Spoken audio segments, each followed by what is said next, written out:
Hi guys, যদিও মোৰ এইটো টেকনিকেল চেনেল, কিন্তু মই আজি কোনো ধৰণৰ টেকনিকেল ভিডিঅ'ৰ ওপৰত কথা নকওঁ।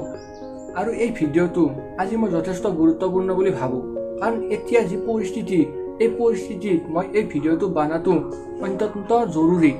আৰু ইয়াৰ পৰা বহুত মানুহে জানিব যে এই ভিডিঅ'টো মই কিয় বনাইছোঁ, বা এই ভিডিঅ'টো বনোৱাৰ কাৰণে মোৰ ভালে হৈছে নে বেয়া হৈছে। আৰু আপোনালোকে বেয়াকৈ নাভাবিব, কিয়নো যি পৰিস্থিতি চলি আছে আৰু ইয়াত যিসকলে সমালোচনা কৰিছে কৰোণাক লৈ, তো তাৰ ওপৰত আজি মই ভিডিঅ'টো ক'বলৈ চেষ্টা কৰিছোঁ। যদি মোৰ কিবা ভিডিঅ'টোত ভুলো হয়, তেতিয়াহ'লে মই আগতীয়াকৈ ক্ষমা বিচাৰিছোঁ।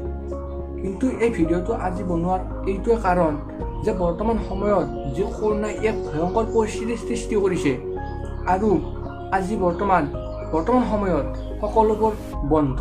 কিন্তু এই সময়ত কিছুমান বিশেষ ব্যক্তি, যাক আমি মানো বা মানি চলোঁ, আৰু সেই বিশেষ ব্যক্তিসকল হৈছে কিছুমান মুছলিম সমাজৰ মৌলানা।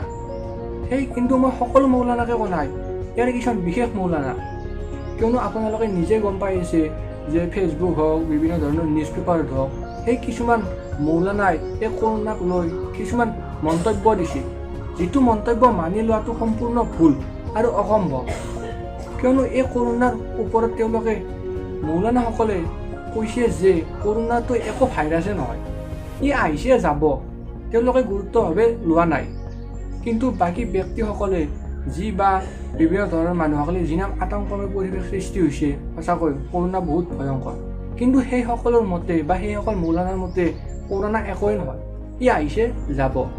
আনকি কিছুমান মৌলানাই এনেকৈ মন্তব্য আগবঢ়াইছে যে কৰোণা ই কৰোঁ আকৌ ঔষধ নহয়, আহিছে যাব। মানে কৰতে কোৰাণ পঢ়ো, ৰতে ৰোজা ৰাখো, নতে নামাজ পঢ়া, আৰু এইবোৰ কৰিলে বা কোৰাণ পঢ়া, ৰোজা ৰখা, নামাজ পঢ়া, এইবোৰ কৰিলেই কৰোণা গুচি যাব। আৰু আন একাংশ সেই মৌলানাই কৈছে যে যিবোৰ ব্যক্তিৰ এই মছজিদত মৃত্যু হ'ব, তেওঁৰ দৰে ধৰ্মিষ্ঠ মানুহ নাই। কিন্তু সেই মৌলানা আজি পলাতক অৱস্থাত, অসম আৰক্ষীয়ে তেওঁক ধৰিব বিচাৰি আছে, কিন্তু সেই মৌলানা আজি মছজিদেদি পলাতক অৱস্থাত। কিয় তেওঁ মছজিদেদি পলাব লাগে? কিয় তেওঁ মছজিদত থাকিব নোৱাৰে? তো এইবোৰ কিছুমান অন্ধবিশ্বাস, অলপমান দূৰত থাকক। এনেকুৱা পৰিস্থিতি সেই সাধাৰণ জনসাধাৰণক নিদিব, কিয়নো এতিয়া পৰিস্থিতি বহুত ভয়ংকৰ। যদি এইবোৰ কৰিলে কৰোণা গুচি যায়ে, তেতিয়াহ'লে আজি আমাৰ পুলিচ প্ৰশাসন, ডাক্তৰ, বিভিন্ন ধৰণৰ চাইণ্টিষ্ট, এই সকলোবোৰ কিয় আজি হাৰ মানিছে? আনকি স্বাস্থ্যমন্ত্ৰী এবাৰ যদি উজনিত, এবাৰ আকৌ নামনিত, সকলোফালে ঘূৰি আছে, কেৱল ইয়াৰ প্ৰতিৰোধ বিচাৰি, যাতে সকলোৱে সুখেৰে থাকে, শান্তিৰে থাকে। কিন্তু সেই মৌলানাসকলক কি হ'ব? বা সেই মৌলানাসকলে বৰ্তমান বিজ্ঞানৰ যুগতো সেই নামাজ পঢ়া, ৰোজা ৰখা, সেইবোৰ বিশ্বাস কৰেনে? আৰু সেইবোৰ বিশ্বাস কৰি কিনে সেই লোকসকলে, সেই বিশেষ মৌলানাসকলে, সেইবোৰ মই সকলো মৌলানাৰ কথা কোৱা নাই, মই আৰু এবাৰ কৈছোঁ, সেই কিছুমান মৌলানাহে, সেই মৌলানাসকলে সেই সমাজখনৰ বা সেই গাঁওখনক কি শিকাব, কি বুজাব তেওঁলোকক?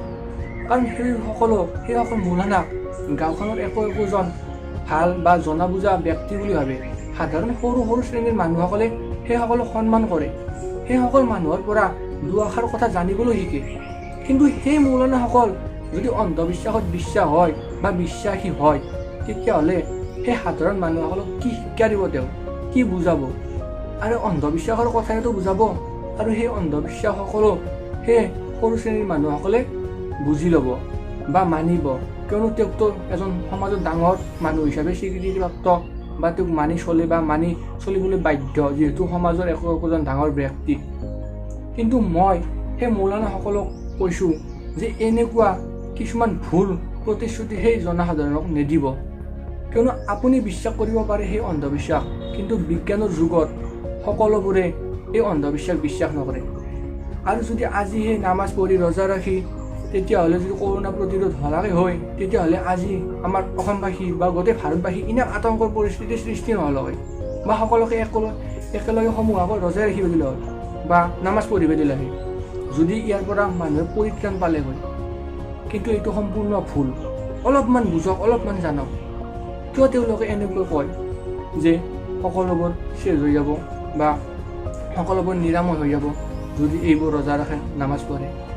ইয়াৰে কিছুমান বিশেষ মৌলানা বা সেই শ্ৰেণীৰ মুছলমান শ্ৰেণীৰ মানুহে কৈছে যে এইটো সম্পূৰ্ণ ভুল। আৰে ভুলটো হ'বয়ে, কাৰণ সেইবোৰ কিছুমান সমাজত জানা বুজা ব্যক্তি আছে সেই সকলোবোৰ এই কথাবোৰ সেই মৌলানাসকলৰ কথাবোৰ মানি ল'ব নোখোজে আৰু নলয়ে। কিয়নো অন্ধবিশ্বাস সেইটো সম্পূৰ্ণ অন্ধবিশ্বাস, আৰু এই অন্ধবিশ্বাসত আজি বিজ্ঞানৰ যুগত কোনে সেইবোৰ মানি ল'ব? তো সেই মৌলানাসকলক মই কৈছোঁ যে সেইবোৰ অন্ধবিশ্বাস সেই সাধাৰণ মানুহসকলৰ মাজত বিতৰণ কৰি নিদিব। আমি ভগৱান বা আল্লাক বিশ্বাস কৰোঁ, কিন্তু ভগৱান বা আল্লাই যে সকলো সমস্যা সমাধান কৰিব এইটো নহয়। অলপমান ভাবক, অলপমান বুজক, কাৰণ এতিয়া পৰিস্থিতি বহুত ভয়ংকৰ, আৰু এই ভয়ংকৰ পৰিস্থিতিৰ পৰা নিজে ৰক্ষা পাওক। আপোনালোকে মোক ভুল নুবুজিব যে মই মুছলিম সমাজৰ সেই বিশেষ ব্যক্তি মৌলানাসকলৰ ওপৰত ভিডিঅ'টো বনাবৰ কাৰণে, মই কাকো অপমান বা কাকো আঘাত পাবৰ কাৰণে এই ভিডিঅ'টো বনা নাই। যাতে আমি সকলোবোৰে এই কথাটো বুজি পাওঁ তাৰে বাবেহে মই এই ভিডিঅ'টো বনাইছোঁ। আজি যদি সেই মুছলিম সমাজৰ মৌলানাসকল নহয়, যদি আমাৰ অসমীয়া সমাজৰ কোনোবা এই ব্ৰাহ্মণ পৰিয়াল বা কোনোবা যদি ব্ৰাহ্মণ হ'লা হয়, তেতিয়াহ'লে মই এই ভিডিঅ'টো বনালোঁ হয়। কিয়নো আমাৰ মাজত যি অন্ধবিশ্বাস চলি আছে এইটো যাতে আঁতৰাই বা ইয়াৰ পৰা যে আমি অলপমান দূৰত থাকিব পাৰোঁ। কিয়নো এই অন্ধবিশ্বাসে আমাক বহুত ভয়ংকৰ পৰিস্থিতিৰ সৃষ্টি কৰিব পাৰে, আৰু এই অন্ধবিশ্বাসবোৰ আঁতৰোৱাৰ আমাৰ বা আপোনালোকৰ কৰ্তব্য। কিয়নো আজি চৰকাৰে এই তৃতীয় পৰ্যায়লৈ এনেকৈ বন্ধ নিদিলে হয়। আজি ৰাজপথ জনশূন্য, আনকি দোকান পোহাৰ সকলো বন্ধ, তো মন্দিৰ মছজিদ এই সকলোবোৰ বন্ধ, মাত্ৰ এজন বা দুজনৰে ইয়াত প্ৰৱেশ। তো অলপমান ভাবক, অলপমান বুজক, আৰু যদি মই ভিডিঅ'টো কিবা ভুলো কৈছোঁ তেতিয়াহ'লে আৰু এবাৰ ক্ষমা কৰি দিব। কিয়নো মই এই ভিডিঅ'টো কোনো ধৰণৰ কাকো অপমান কৰিবৰ কাৰণে কৰা নাই, মাত্ৰ অলপমান বুজক, জানক, যাতে এই সমস্যাবোৰে আমাক এটা সময়ত কিমান বিপদত পেলাব পাৰে।